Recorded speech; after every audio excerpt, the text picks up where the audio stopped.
Hi guys, it's Bukie. I'll be talking to you about 5 Nigerian soups over the next few videos because I've been getting a lot of requests asking if I can do videos on strictly Nigerian food.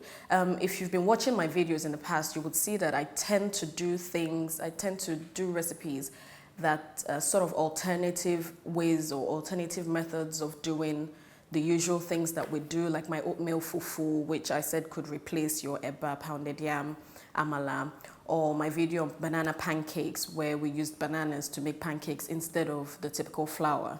But in the next couple of videos, I'll be doing strictly Nigerian foods. I'll be doing 5, in fact. I'll be doing Egusi Soup, I'll be doing seafood okra. I'll do a couple of other ones that I'll show you. But today, I'll be showing you how I make my Egusi Soup.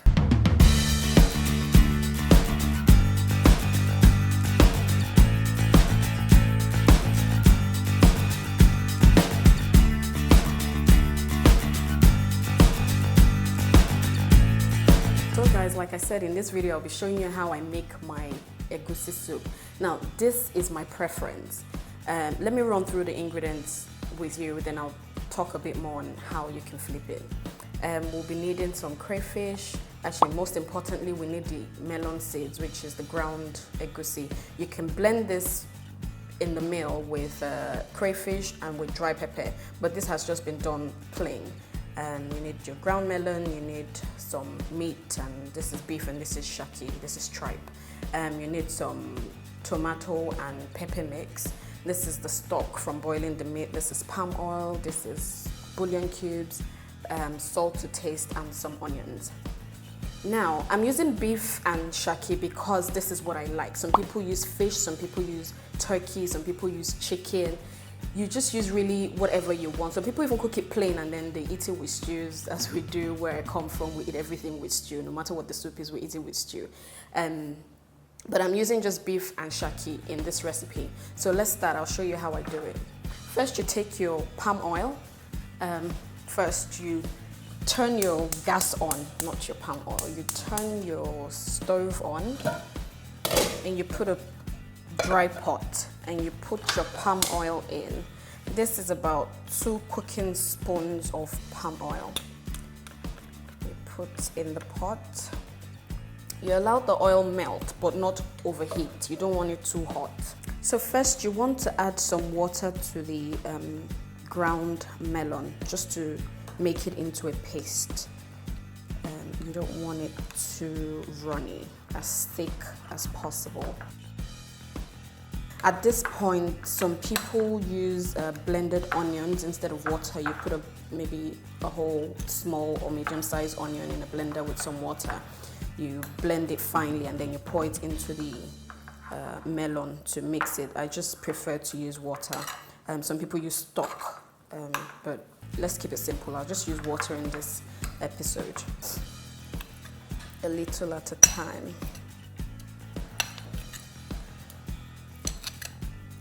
Depending on the quantity of egusi you're using, make sure you have enough palm oil in the pot so that all of the grains are finely coated. If they're not properly coated, it starts to burn. And you just leave this to fry for a couple of minutes, about 3 minutes. Just make sure to keep stirring to have all the melon seeds coated in palm oil.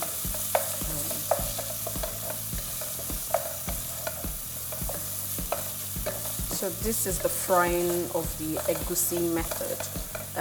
There's a different way of doing it where you just put the melon seeds, when you've cleaned it, you put it in the blender with water, yellow pepper, crayfish, onions, you blend it with water, and it's actually a lighter consistency. You heat your palm oil and you pour it in. That's another method of doing it, but this is, like I said, this is how I do it.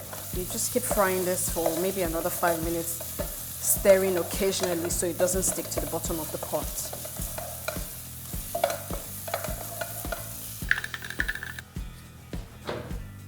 Put a couple of spoons in there and stir.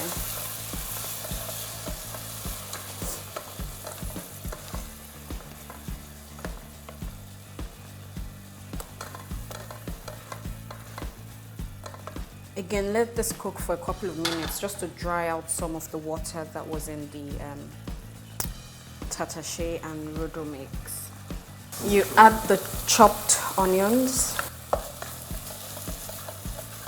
Next, we add the crayfish. It's about 2 tablespoons of crayfish, grounded crayfish. And you just keep frying. I like it when it's proper fried and it's a bit grainy.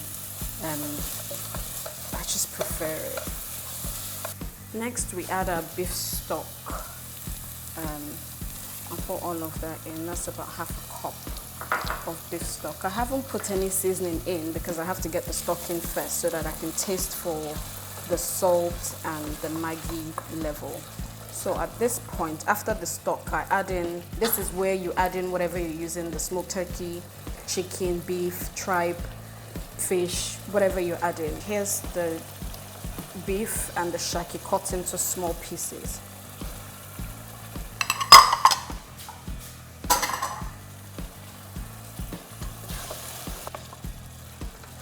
Shaki is, it's called tripe in English. It's the insides of the cow. It's the lining of the stomach of the cow. And it's actually a delicacy where it comes from. We use it to make stews, soups, sauces, all kinds of things.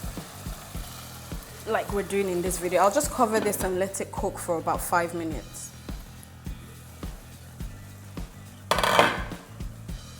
It's been cooking now for about 5 minutes. You want to taste it now for the salt and salt level.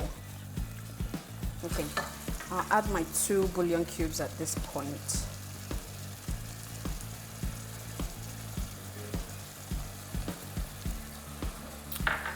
I'll add a pinch of salt.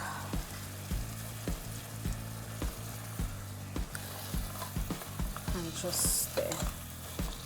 I'm going to cover the pot again and let it cook for another 3 minutes so that the salt and the bouillon cube can really infuse into the egusi seeds.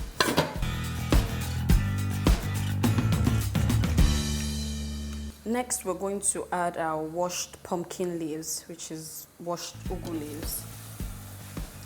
What I do with, I just put it on the top and cover the pot for a few minutes and let it steam. It's softer then and it's easier to stir in. So I'll just sprinkle this on top, cover the pot for a minute to let the leaves steam before I stir it. The leaves are steamed now, so I'll just stir it in. I like the crunch in ugu leaves, so I tend not to, as you should anyway, not cook your vegetables for too long, so that you don't get rid of all the nutrients. I'll cover it for another 2 minutes, then it's ready. Some people use bitter leaf when cooking egusi. Some people use efirin. There are spinach. There are other kinds of leaves that you can use, but I'm using ugu because this is my preferred leaf. This is my preferred leaf for a lot of soups that I make, my eforiro, my vegetable sauce. Just really, ugu is my #1 vegetable. So it's been cooking for 3 minutes. I'll just give it a stir and my egusi soup is ready. You can pair this with eba, pounded yam, popularly pounded yam actually in Nigeria, but I like oatmeal fufu. That's my go-to swallow now. You can check my video. I've done a video on oatmeal fufu, your alternative to swallows, to pounded yam, eba, amala, and all those kinds of things. It's high in fiber. It's just delicious. It's fantastic. So my ugu is ready. I'll turn off the heat, and it's ready to eat.